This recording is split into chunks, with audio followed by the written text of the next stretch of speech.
السلام علیکم، میرا نام ہے نازیہ اور آج میں ریئیکٹ کرنے والی ہوں مولانا مفتی سلمان ازہری کے بیان پر، جس کا ٹاپک ہے جہنم کیا ہے اور کیسا ہے۔ تو چلیے گا اس ویڈیو سٹارٹ کرتے ہیں اور ویڈیو میں اینڈ تک ضرور بنے رہیے گا۔ السلام علیکم ورحمۃ اللہ وبرکاتہ۔ الحمد للہ الحنان المنان الذي خلق الانسان وعلمه البيان والصلاة والسلام على رسوله سيد الانس والجان وعلى آله واصحابه ذوي الخير والإحسان، اما بعد فاعوذ بالله من الشيطان الرجيم، بسم اللہ الرحمن الرحیم۔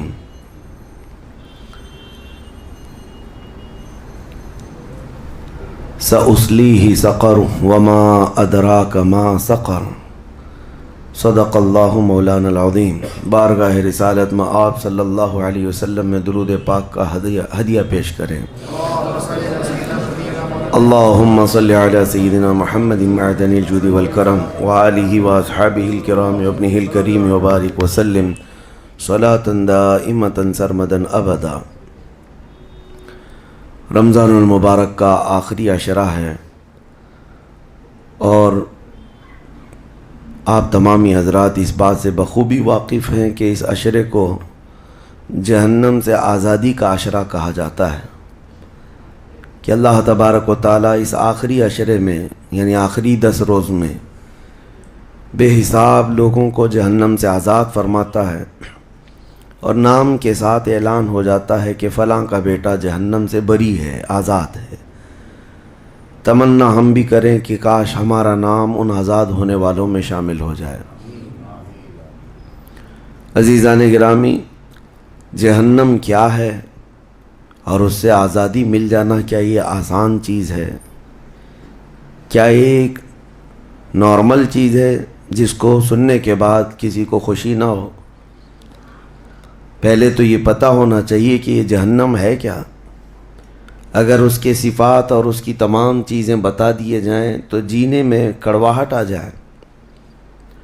جبرائیل امین علیہ السلام نے حلفیہ طور پر اللہ کے نبی صلی اللہ تعالیٰ علیہ وسلم سے ساری چیزیں بیان کی ہیں۔ جہنم کے طبقات کیا ہیں، اس کی وادیاں کیا ہیں، اس کے عذابات کیا ہیں۔ مصطفیٰ کریم صلی اللہ تعالیٰ علیہ وسلم نے ارشاد فرمایا، جہنمیوں میں جو لوگ ہوں گے ان کا صرف ایک ڈاڑھ کا دانت جو ہے احد پہاڑ کے برابر ہوگا، اور ان کے بیٹھنے کی جگہ مکہ اور مدینے کے درمیان جو سپیس ہے تقریباً سمجھ لیں 450 کلومیٹر، ایک جہنمی کے بیٹھنے کی اتنی بڑی جگہ ہے۔ اور ان پر جو عذابات ہیں وہ طرح طرح کے عذابات کا ذکر قرآن پاک میں بھی ہے۔ اللہ تعالیٰ نے فرمایا ہے، نار اللہ الموقدۃ التی تطلع علی الافئدہ، ایسی آگ بھڑکائی گئی ہے کہ جس آگ کو دیکھنے کے بعد ہی دل اچھلنے لگ جاتے ہیں، جسم کے اندر دل پکنے لگ جاتا ہے، ہڈیوں کو چورا چورا کر دینے والی آگ۔ کئی طرح سے ان کے تذکرے قرآن پاک میں آئے ہیں۔ جب جہنم کو قیامت کے دن لایا جا رہا ہوگا تو وہ اپنے اندر ڈالے جانے والے جہنمیوں کو دیکھ کر چنگھاڑ مارے گی، آواز کرے گی، کہ قرآن پاک میں اللہ تبارک و تعالیٰ یوں ارشاد فرماتا ہے، اذا رأتهم من مکان بعید سمعوا لها تغیظا وزفیرا، جب جہنم اپنے اندر آنے والوں کو دور سے دیکھتی ہے تو خوب تیز آواز میں چیخ مارتی ہے، اور اس کی چیخ سارے لوگ سنتے ہیں۔ اور جب اس میں ڈالا جانے لگتا ہے تو وہ اتنے غضب میں ہوتی ہے، دوزخ اتنی غضب میں ہوتی ہے کہ اس کی آواز کی ہیبت سے اندر سارے لوگ ٹکڑے ٹکڑے ہونے کی طرح کیفیت میں آ جاتے ہیں۔ اور پھر اللہ تبارک و تعالیٰ قرآن میں یوں فرماتا ہے، یوم نقول لجہنم هل امتلأت، اس دن ہم کہیں گے اے دوزخ کیا تیرا پیٹ بھر گیا؟ وَتَقُولُ هَلْ مِن مَزِيدٍ، دوزخ کہے گی اور زیادہ ہو جائے تو اچھا ہے، اور زیادہ ہو جائے تو اچھا ہے۔ تو لوگوں سے بھرا جائے گا، فَاتَّقُوا النَّارَ الَّتِي وَقُودُهَا النَّاسُ وَالْحِجَارَةُ، قرآن کہتا ہے کہ ڈرو اس آگ سے جس کا ایندھن انسانوں کو اور پتھروں کو بنایا جائے گا. جب جب انسان اس میں ڈالے جائیں گے آگ اتنی تیزی سے بھڑکتی چلی جائے گی. میرے عزیزو، دوزخ کے صفات میں جو بیان ہوا ہے، ایک بار نبی اقدس صلی اللہ تعالیٰ علیہ وسلم تشریف فرما، ایک بہت بڑی دھماکے کی آواز آئی. صحابہ سے حضور نے پوچھا کیا تم نے یہ آواز محسوس کی، کیا ہے؟ صحابہ نے عرض کیا اللہ اس کے رسول بہتر جانتے ہیں. نبی اکرم صلی اللہ تعالیٰ علیہ وسلم ارشاد فرماتے ہیں آج سے 70 سال پہلے جہنم کے منہ سے ایک پتھر گرایا گیا تھا، اس کی تہ میں اب جا کر کے وہ گرا ہے. یعنی جہنم کے اوپر سے اگر کوئی چیز گرائی جائے تو اس کے تہ میں جانے میں اسے 70 سال لگ جائیں. جبکہ یہ فرمایا گیا کہ آسمان جو آپ دیکھ رہے ہیں، یعنی یہ بادل نہیں، آسمان جو حقیقی آسمان ہے، آسمان سے اگر زمین پر کوئی چیز گرا دی جائے تو صبح سے شام سے پہلے پہلے پتھر نیچے پہنچ جائے گا. جبکہ آسمان اور زمین کے بیچ کا فاصلہ 500 سال کا بتایا گیا، گھوڑے کی مسافت کا، حدیث پاک میں. تو یہ جو مسافت ہے اس میں ایک دن کے اندر ایک پتھر پہنچ سکتا ہے، اور دوزخ کے اندر پہنچنے کے لیے 70 سال لگ جاتے ہیں. تو اس کی گہرائی کا اندازہ کیا ہوگا، وہ کتنی گہرائی ہوئی. مولا علی کرم اللہ وجہہ الکریم نے یہ بیان فرمایا حدیث میں کہ اس جہنم کے 7 طبقے ہیں اور 7 دروازے ہیں، ہر ایک میں الگ الگ قسم کے لوگ ڈالے جائیں گے.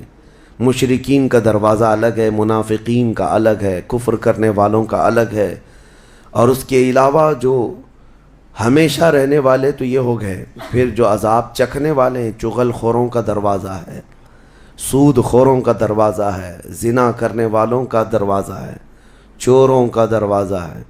یہ سب دروازے ان الگ الگ گناہ کرنے والوں کے نام سے وہاں پر مرقوم ہیں. عزیزان گرامی وقار، دوزخ کو جو اس دن لایا جائے گا، فرمایا گیا کہ 70,000 فرشتے اس کو کھینچ کر کے لا رہے ہوں گے. جبکہ ایک فرشتے کی طاقت کا اندازہ کیا کر سکتے ہیں آپ؟ ایک فرشتہ یہ موجودہ پوری دنیا کو ہلا سکتا ہے. لیکن قیامت کے دن جہنم کو کھینچ کر کے لایا جا رہا ہوگا تو 70,000 فرشتے بیڑیاں ڈال کر کے جہنم کو لا رہے ہوں گے. اور جہنم کے کان بھی ہیں، جہنم کی آنکھ بھی ہے، جہنم کی ساری چیزیں میرے آقا صلی اللہ علیہ وسلم نے بتایا وہ سنتی بھی ہے، بولتی بھی ہے اللہ کی بارگاہ میں. اور جب لایا جا رہا ہوگا فرشتے گھسیٹ کر کے لا رہے ہوں گے تو وہ اپنی بھوک کا احساس کرتی ہوگی، چیختی ہوگی، اور اس کی بھوک صرف اور صرف یہی انسانوں سے پوری کی جائے گی. کفاروں، مشرکین اور گنہگاروں سے اس کو بھرا جائے گا. میرے عزیزو، نبی پاک صلی اللہ تعالیٰ علیہ وسلم ارشاد فرماتے ہیں یہ تم جو دنیا میں آگ جلاتے ہو یہ اس جہنم کی آگ کا 70واں حصہ ہے. یعنی 69 حصے اور اس کو تپایا جائے تو جہنم کی آگ ہوگی. ہم دنیا کی آگ کو سہ نہیں پاتے، ہم دنیا کی آگ میں اپنی انگلی نہیں رکھ پاتے، لیکن جہنم کی آگ اس سے 70 گنا زیادہ بھڑکائی ہوئی ہے. 1000 سال تک اس آگ کو بھڑکایا گیا تو سرخ ہو گئی، لال ہو گئی. پھر حدیث پاک میں ہے دوبارہ اس آگ کو 1000 سال تک بھڑکایا گیا تو وہ آگ سفید ہو گئی. پھر 1000 سال تک اس آگ کو تپایا گیا تو وہ کالی ہو گئی. اب فرمایا گیا جہنم کی آگ صرف اور صرف کالی ہے، وہاں روشنی کا کوئی نام ہی نہیں ہے، وہاں کوئی روشنی کا نام نہیں ہے. دوزخ کی آگ کا اندازہ اس طرح بتایا گیا. جہنم میں ڈالے جانے والوں کی صفات سورہ واقعہ میں بھی موجود ہے. اللہ کریم نے فرمایا کہ جب وہ جائیں گے اصحاب الشمال ما اصحاب الشمال فی سموم و حمیم و ظل من یحموم لا بارد ولا کریم. جب ان کو ڈالا جائے گا، یہ بائیں جانب والے، کیا بائیں جانب والے تم کیا جانو، وہ ایسی خطرناک ہواؤں میں ہوں گے وہاں پر. اچھا، 3 طرح کا عذاب بتایا گیا ہے، ایک آگ کا عذاب، ایک دھوئیں کا عذاب، اور ایک ٹھنڈ کا عذاب بھی ہے. ٹھنڈ کا عذاب یعنی ایسی برفیلی جگہ کہ جو ہڈیوں کو گلا دیا کرتی ہے، وہ عذاب بھی وہاں پر ہے. زمہریر اس کو قرآن میں فرمایا گیا. تو وہاں ایک دخان بھی ہے، اللہ تعالیٰ نے فرمایا دھواں کا عذاب، جس سے دم گھٹتا ہے، جس سے سانس نہیں لے سکتا آدمی. یہ تینوں طرح کے عذاب ہیں. کھانے کے لیے تھوہڑ کا ایک درخت، تو تھوہڑ اس کو کہا گیا، شجرۃ الزقوم، یہ کانٹے دار ایک درخت. جب جہنمی بھوک کی شدت کا احساس کر رہے ہوں گے کہ ہمیں کچھ کھانا دیا جائے، تو ایک کانٹے دار درخت ہے جس کو تھوہڑ کا پھل کہا جاتا ہے، وہ دیا جائے گا. وہ اتنے کانٹے بھرا ہوا ہوگا کہ اس کو جب دوزخی کھائے گا تو اس کے گلے میں سے اٹک کر کے کانٹے حلق سے باہر آئیں گے، اس کی گردن سے کانٹے باہر نکلنے لگ جائیں گے. نہ وہ اندر جاتے ہیں نہ باہر آتے ہیں. اس پھل کی کیفیت یہ ہے. تو پھر وہ شدت سے چیخ مار کر کے کہیں گے کہ ہمیں پانی تو دیا جائے. تو اب مائے حمیم دیا جائے گا. مائے حمیم کیا ہے؟ اللہ تبارک و تعالیٰ نے قرآن میں فرمایا فشاربون شرب الہیم. یہ سورہ واقعہ میں اللہ تعالیٰ نے فرمایا کہ ان لوگوں کو اس دن جو پانی پلایا جائے گا وہ جہنمیوں کا سڑا گلا ہوا پیپ ہوگا جس کو پکایا جائے گا. اور اس کے بعد وہ اتنا کھولتا ہوگا کہ جب ان کو پھل ہضم کرنے کے لیے دیا جائے تو وہ پانی قریب کریں گے تو ان کے نیچے کا جبڑا لٹک کر کے نیچے زمین تک آ جائے گا. یعنی اس کی جھلس کر کے آگ اتنا گرم ہوگا، اس کے سوا ان کے پاس کوئی چارہ نہ ہوگا. وہی پانی جب وہ پینے کی کوشش کریں گے تو وہ پھل تو ختم ہوگا لیکن ان کی انتڑیاں پیچھے کے مقام سے نکل چکی ہوں گی. یہ کیفیت ان کی کنٹینیو ہوتی ہوگی. آپ تو یہ سمجھ رہے ہوں گے کہ کتنا دردناک عذاب ہے، اس کے بعد تو موت ہے. لیکن حدیث پاک میں یہ بھی ہے کہ جب یہ ان جہنمیوں کا یہ عذاب دیکھیں گے تو وہ اتنا چیخ کر کے داروغہ دوزخ حضرت مالک رحمۃ اللہ رضی اللہ تعالیٰ عنہ سے درخواست کریں گے. حضرت مالک علیہ السلام جو جہنم کے داروغہ ہیں، اس فرشتے سے یہ پکار کر کے کہیں گے کہ ہماری بات کرا رب تعالیٰ سے، ہمارا حساب کر دے، ہمارا یہاں خاتمہ ہو جائے، ہم یہ سہ نہیں پا رہے ہیں. قرآن پاک میں یہ بھی ہے کلما نضجت جلودہم بدلناہم جلودا غیرہا لیذوقوا العذاب. جب ان کی چمڑیاں جلیں گی اللہ فرماتا ہے ہم دوسری چمڑی پہنا دیں گے تاکہ وہ نیا عذاب چکھ سکیں. حضرت کعب احبار رضی اللہ تعالیٰ عنہ فرماتے ہیں 1 گھنٹے میں 70 بار چمڑی بدلی جائے گی. 1 منٹ سے بھی کم ٹائم میں ان کی چمڑی بار بار بدلی جائے گی تاکہ وہ نیا عذاب چکھ سکیں. کیونکہ چمڑی جلنے کے بعد جیسے کہ سائنس بھی یہ کہتی ہے کہ پین ریسیور ختم ہو جاتا ہے، درد کو وہ محسوس کرنے والا حصہ جلنے کے بعد کم ہوتا ہے. اور قرآن کہتا ہے کہ ہم نئی چمڑی ان کو لگائیں گے تاکہ درد کا احساس ہر بار ہوتا رہے. اب جب وہ 1000 سال تک حضرت مالک علیہ السلام ان کی طرف توجہ نہیں کریں گے اور پھر کہیں گے تم مجھے کیوں کہتے ہو، تمہارے رب سے کہو. اس کے بعد پھر 1000 سال تک وہ حضرت مالک کو چیختے رہیں گے کہ رب سے ہماری بات کرا. حضرت مالک اللہ کریم کی بارگاہ میں کہتے ہیں اے رب العالمین، دوزخ میں پڑے ہوئے ان تمام جہنمیوں نے تجھے پکارا ہے، تو ان کا فیصلہ فرما دے. اب رب تبارک و تعالیٰ فرماتا ہے 2 روایات میں، اس میں سارے کفار بھاگتے ہوئے دروازے کی طرف آئیں گے اور جنتیوں کو بھی بلایا جائے گا اور جنتی بھی بھاگتے ہوئے دروازے تک آئیں گے. جنتی ڈر رہے ہوں گے کہ کہیں ہم کو نکلنے کے لیے نہ کہا جائے، اور دوزخی اس بات کی خوشی میں ہوں گے کہ شاید ہم کو یہاں سے نکالا جا رہا ہے. اور جب سب پورے دروازے کے قریب پہنچیں گے تو رب تبارک و تعالیٰ جہنمیوں سے پوچھتا ہے، سوال فرماتا ہے کہ اگر تمہارے یہاں سے نکلنے کے لیے فدیہ دینا پڑے تو کیا دے سکتے ہو؟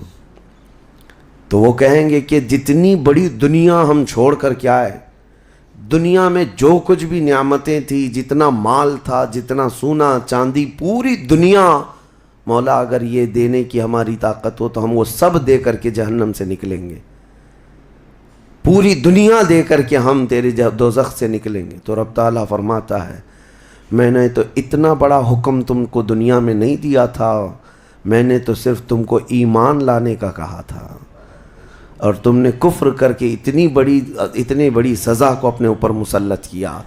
آج پوری دنیا فدیے میں دینے کو تیار ہو، اور کل جب تم زندہ تھے تو 2 رکعت تمہارے لیے بھاری تھی، تمہارے لیے راہ خدا میں 1 روپیہ بھاری تھا، اور آج پوری دنیا فدیہ میں صدقہ کر کے نکلنا چاہتے ہو۔ رب تبارک و تعالیٰ جہنمیوں سے فرمائے گا میں نے اتنی بڑی چیز کا تو تمہیں دنیا میں حکم نہیں دیا تھا، اتنی بڑی چیز کا حکم نہیں دیا تھا۔ اب سنو، ایک مینڈھے کی شکل، ایک بکرے کی شکل کی کوئی چیز لائی جائے گی جنت اور دوزخ دونوں کے بیچ میں، جنتی بھی دیکھ رہے ہوں گے اور دوزخی بھی دیکھ رہے ہوں گے۔ رب تبارک و تعالیٰ ان دونوں لوگوں سے پوچھے گا، جنتیوں کو بھی اور دوزخیوں کو بھی، کہا اس کو پہچانتے ہو، اس کو پہچانتے ہو، یہ کیا چیز ہے؟ سب پکار کر کہیں گے ہاں مولا ہم پہچانتے ہیں، یہ موت ہے، یہ موت ہے جو ہمارے ہاں آیا کرتی تھی۔ موت کو سب پہچانیں گے۔ تب رب تعالیٰ فرشتوں کو حکم فرمائے گا موت کو اب ذبح کر دو۔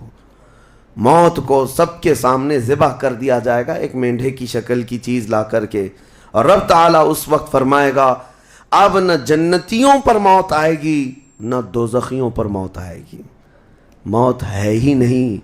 تو اب جس کو جو سہنا ہے وہ سہنا ہوگا۔ تم 10 بار جلائے جاؤ گے تو بھی مرنا نہیں ہے، تم 10 بار کاٹے جاؤ تو بھی مرنا نہیں ہے۔ اب رب تعالیٰ قرآن میں فرماتا فی ناری جہنم و فیہا خالدون، دوزخ کے عذاب میں، دوزخ کی آگ میں ہمیشہ ہمیش کے لیے چلے جاؤ۔ میں نے خطبے میں یہی آیت شروع میں پڑھی تھی، سأصلیہ سقر وما ادراک ما سقر۔ اللہ فرماتا ہے میں تمہیں جھونک دوں گا دوزخ میں، اور تم کیا جانتے ہو کہ دوزخ کیا ہے، دوزخ کیا ہے؟ اللہ تعالیٰ نے قرآن پاک میں اس کے متعلق فرمایا ہے وما ادراک ما ہی نار حامیہ، تمہیں پتہ ہے کہ یہ کیا ہے؟ کہ اس دن دوزخ کے سلسلے میں، اور نبی پاک صلی اللہ تعالیٰ علیہ وسلم سے جبرائیل امین نے قسم لے کر کے فرمایا یا رسول اللہ صلی اللہ علیہ وسلم اگر دوزخ کے اندر سے ایک سوراخ کھول دیا جائے دنیا کی طرف تو پوری دنیا صرف اس سوراخ کی گرمی سے مر جائے گی، پوری دنیا میں موجود لوگ ختم ہو جائیں گے اگر ایک سوراخ دوزخ کا کھول کر کے دنیا کی طرف کر دیا جائے۔ اور یہ بھی فرمایا کہ جو جہنم کے فرشتے ہیں عذابات دینے کے لیے، ان فرشتوں میں سے ایک فرشتہ بھی دنیا میں اتر جائے تو اس کی ہیبت سے لوگوں کے بھیجے پھٹ جائیں، اس کی ہیبت سے لوگ زمین بوس ہو جائیں، بے ہوش ہو جائیں، ایک فرشتے کو دیکھنے کی تاب نہیں رکھتے دنیا میں۔ عزیزان گرامی وقار، وہ ہے دوزخ، یہ ہے جہنم، جس کی متعلق ابھی میں نے جو کہا وہ شاید 5% بھی نہیں کہا ہوگا۔ مختصر سی بات میں اس لیے آج یہ آپ کے سامنے رکھا کہ لوگوں کو یہ ہلکا لگتا ہے کہ دوزخ سے آزاد ہو رہا ہے، کوئی جیل ہے کہ یہاں سے آزاد ہو گیا، پہلے وہاں پر بھی کھانا پانی سب چل رہا تھا۔ دوزخ، جہنم، جس کے تصور سے رونگٹے کانپ جائیں جسم کے اندر۔ صحابہ ڈرتے تھے، اولیاء ڈرتے تھے، انبیاء ڈرتے تھے، جن کے لیے میرے آقا صلی اللہ تعالیٰ علیہ وسلم نے بشارت دے دی تھی جنت کی، اس کے باوجود وہ خوف سے تھراتے تھے۔ دوزخ کا ذکر آتا قرآن پاک میں تو اللہ نے سورہ فجر میں فرمایا کلا اذا دکت الارض دکا دکا وجاء ربک والملک صفا صفا وجیء یومئذ بجہنم، یہ وہ دن ہوگا جب پوری زمین ہلا دی جائے گی، ہلا دی جائے گی، سب کچھ ہل جائے گا، اور فرشتے صف در صف اللہ کی بارگاہ میں ہیبت سے کھڑے ہوں گے، کسی کی بات کرنے کی ہمت نہیں ہوگی، اور اس وقت دوزخ کو لایا جا رہا ہوگا۔ اور دوزخ کو لائے جانے کا جو منظر بتایا گیا ہے، اللہ اکبر، 70,000 فرشتے جب اسے کھینچ رہے ہوں گے، پورے محشر میں ایک ہلچل ہوگی، پورے محشر کے میدان میں ایک عجیب سی ہلچل ہوگی کہ جہنم کو لایا جا رہا ہے، دوزخ کو لایا جا رہا ہے، اور ہر ایک ڈرا ہوا ہوگا، نہ جانے کس کا نام آئے گا، پتہ نہیں کس کو وہاں جھونکا جائے گا۔ اور دوزخ کی زبان بھی ہے، وہ آگ اگل رہی ہوگی اور جہنمیوں کی طرف بہت تیزی سے دیکھ رہی ہوگی، یہاں تک کہ ایک حدیث میں یہ بھی ملتا ہے نبی اقدس صلی اللہ تعالیٰ علیہ وسلم قیامت کے دن اس دوزخ کو دیکھ کر کے رو رہے ہوں گے، میرے آقا صلی اللہ تعالیٰ علیہ وسلم اے اللہ آخر اس دوزخ کو لایا گیا، کیا اس میں اب میری امت کو جھونکا جائے گا؟ حضور اکرم صلی اللہ تعالیٰ علیہ وسلم اس دن دوزخ کے ان حالات کو دیکھ کر رو رہے اللہ کریم کی بارگاہ میں۔ عزیزان گرامی وقار، اس سے آزادی کے لیے جو اولیاء کرام رویا کرتے تھے وہ معمولی چیز نہیں ہے۔ آج تو ہماری کیفیت یہ ہے دوزخ دوزخ دوزخ، کچھ رہ ہی نہیں گیا، ہلکے انداز میں بولنا، ہلکے انداز میں سن لینا اور چلے جانا۔ کیا ہمارے دلوں پر کچھ اثر ہوتا ہے؟ کیا ہماری آنکھیں بھیگتی ہیں اس نار دوزخ سے جس کا صرف اور صرف تذکرہ سن کر کے ہمارے اندر ایمان ہو تو تڑپ جانا چاہیے کہ اے اللہ میں تیری دوزخ کے عذاب کو سہنے کے قابل نہیں۔ آج موم بتی میں میری انگلی جل جائے تو میں برداشت نہیں کر پاتا، تو پھر اس دوزخ کا کیا حال ہوگا جس کے متعلق حضور صلی اللہ علیہ وسلم فرماتے ہیں دنیا کے جتنے بڑے اونٹ ہوتے ہیں اتنا بڑا تو دوزخ کا ایک بچھو ہوگا، ایک بچھو ہوگا، اونٹوں کے برابر کے بچھو ہوں گے۔ اور سانپوں کا ڈنک ایسا ہے کہ وہ سانپ کا ڈنک کسی پہاڑ پر بھی یہاں کے وہ مار دے سانپ دوزخ کا تو پہاڑ کے اندر ٹکڑے ٹکڑے ہو جائیں، پاش پاش ہو جائے۔ لیکن یہ سب دوزخیوں پر مسلط کیا جائے گا۔ نبی اکرم صلی اللہ تعالیٰ علیہ وسلم سے پوچھا گیا ہلکا عذاب کیا ہے؟ آپ فرماتے ہیں آگ کی جوتیاں پہنائی جائیں گی جس کی گرمی سے تانبے یا پیتل کی پتیلی میں کوئی پانی جیسا پکتا ہے ایسا اس کا بھیجا پک کر ابل رہا ہوگا، اور وہ یہ سمجھے گا کہ میں سب سے بڑے عذاب میں مبتلا ہوں۔ حضور فرماتے جبکہ وہ سب سے ہلکے عذاب میں ہوگا، اور جو دردناک عذاب ہے، جو ذلت والا عذاب ہے، جو بڑا عذاب ہے، اس کا تو اندازہ ہی نہیں۔ لیکن یہ تمام حالات اس رمضان کے اخیر عشرے میں اسی لیے عرض کر رہا ہوں کہ یہ عشرہ وہ مبارک ہے کہ جس کے متعلق حدیث میں ہے کہ اس میں اللہ تعالیٰ بہت سارے لوگوں کو دوزخ سے آزاد کرتا ہے۔ وہ کون لوگ ہوں گے جو دوزخ سے آزاد ہو رہے ہوں گے؟ کاش ان کو طلب ہوتی کہ ہم دوزخ سے آزاد ہوتے اس آخری عشرے میں، ورنہ آخری عشرے میں تو لوگ رات بھر کیرم کھیلنے میں گزار رہے ہیں، رات بھر فٹ بال اور کرکٹ کھیل کر کے، جبکہ بخشش کی راتیں ہیں۔ اللہ کریم ارشاد فرما رہا ہے ان راتوں میں مجھ سے مانگ لو میں تمہیں جہنم سے آزاد کروں گا۔ کس کو پڑی ہے؟ کس کو پڑی ہے؟ ہر کوئی یہ سوچتا ہے کہ رات کس طرح سے بتائیں۔ لوگ اپنے رات کے ٹائم پاس کرنے کے لیے الگ الگ ہیلے بہانے ڈھونڈ رہے ہیں۔ کسی کو لوڈو کھیلنا ہے، کسی کو کیرم کھیلنا ہے، کسی کو کرکٹ کھیلنا ہے۔ او امت مصطفیٰ تمہاری قسمت کیا ہو گئی؟ تمہاری سوچیں اور تمہاری فکریں کیسے بدل گئی؟ زندگی تو کھیل کود میں گزری ہی ہے، کیا یہ آخری عشرہ بھی تم اسی طرح کھیل کود میں گزارو گے؟ وہ رحمان رب ذوالجلال جس کی ہیبت سے ملائکہ کانپ رہے ہیں، ملائکہ تمہاری طرف دیکھ کر کے کیسے رشک کرتے تھے، لیکن آج کیا ہو گیا تمہارے اوپر؟ آج بھی ملائکہ دیکھ رہے ہوں گے، اور اللہ کریم روزانہ پکار رہا ہے اس امت کو، لیکن یہ امت اس کی طرف توجہ نہیں کرنا چاہتی۔ کسی کو مانگنا نہیں ہے کہ مولا ہماری بخشش کر دے۔ تراویح میں بھی تو ایسے بھاگتے ہیں جیسے لگتا ہے کہ باہر ان کا سامان چھوٹ گیا ہے، ایسے فوراً مسجد سے بھاگ کر چلے جائیں۔ تمہیں 1 گھنٹہ اللہ کے گھر میں بھاری پڑ جاتا ہے، کوئی حافظ اگر 10 منٹ زیادہ کر دے تو اس کے اوپر بمباریاں ہو جاتی ہیں۔ لوگوں کو ایسا لگنے لگتا ہے جھلا دیا آج تو اس نے، کس کام میں؟ ارے میرے عزیزو، جو جنتی خواتین کی سردار ہے میرے مصطفیٰ کی بیٹی، سجدے سے سر اٹھاتی تھی صبح کے وقت، پھر یوں کہتی تھی کہ مولا تیری راتیں کتنی چھوٹی ہو گئی کہ میرا سجدہ پورا نہیں ہو پاتا، تیری راتیں کتنی چھوٹی ہو گئی کہ میرا پورا سجدہ نہیں ہو پاتا۔ اور تم یہاں پر رکعتوں کو گن گن کر کے بھاگنے کے فراق میں ہو۔ دنیا کے ہزاروں کام پڑے ہیں میرے عزیزوں، لیکن کیا ہوگا اس دن جب قیامت کے دن فیصلہ سنا دیا جائے؟ اس دن سوائے اس کے کچھ نہیں کہو گے کہ اے اللہ ربنا اخرجنا نعمل صالحا، اے اللہ ہم کو یہاں سے نکال دے، ہم نیک کام کر کے آئیں گے۔ یہ قرآن میں ہے۔ دوزخی ہر ایک پکارے گا ربنا اخرجنا نعمل صالحا غیر الذی کننا نعمل، پہلے جیسے کرتے تھے ویسا نہیں کریں گے، ہم اچھا کام کر کے آئیں گے، ایک بار ہم کو نکال دے۔ رب تعالیٰ فرماتا ہے کلا، ہرگز نہیں، ہرگز نہیں۔ اللہ فرماتا ہے اب اس کے بعد کوئی موقع نہیں۔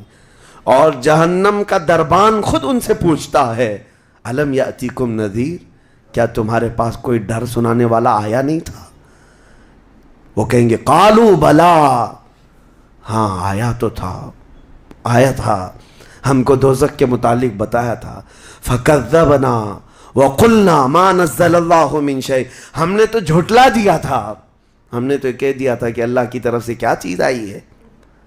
سورہ ملک پڑھو تبارک، اس میں بھی اللہ تعالیٰ نے فرمایا اذا القوا منہا، یعنی جب کبھی اس میں ڈالے جائیں گے تیز چنگھاڑ سنیں گے اور ان کو تانے دیے جائیں گے جہنمیوں کو۔ میرے عزیزو، وہ کون سے اعمال ہیں جو لے کر کے جاتے ہیں؟ وہ ایک لمبی فہرست ہے۔ سب سے پہلی چیز اللہ کے ساتھ شرک کرنا اور کفر کرنا، یہ ہمیشہ ہمیش کے دوزخی ہے۔ شرک اور کفر میں ہمیشہ دوزخ میں رہے گا۔ اس کے علاوہ جو گناہ ہیں اکثر دوزخی جو ہوں گے، سورہ مدثر کی آیت میں پڑھتا ہوں 29ویں پارے میں، بہت سارے جہنم میں جو گئے ہیں تو جہنمیوں سے پوچھا جائے گا یتساءلون عن المجرمین ما سلککم فی سقر، دوزخی دوزخ سے پوچھ رہے ہوں گے ایک دوسرے سے کہ تم کیوں آئے دوزخ میں، تم کیوں آئے؟ کہیں گے قالوا لم نک من المصلی، کہیں گے ہم نماز نہیں پڑھتے تھے، ہم نماز نہیں پڑھتے تھے اس لیے ہم کو دوزخ میں ڈال دیا گیا۔ وَلَمْ نَكُ نُطْعِمُ الْمِسْكِينَ، اور ہم مسکین کو کھانا نہیں کھلاتے تھے، ہم کسی مسکین کو کھانا نہیں کھلاتے تھے، دوزخ میں لائے گئے۔ وَكُنَّا نُكَذِّبُ بِيَوْمِ الدِّينِ، ہم قیامت کے دن کا انکار کر بیٹھے تھے اس لیے دوزخ میں آئے۔ الگ الگ کیٹیگری ہے جہنمیوں کی۔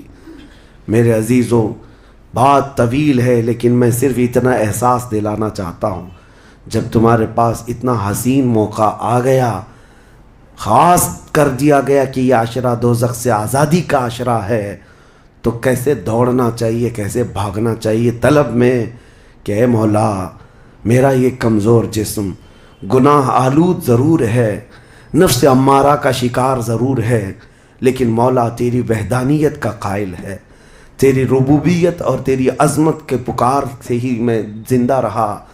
آج مولا میری خطاؤں کو درگزر کر دے۔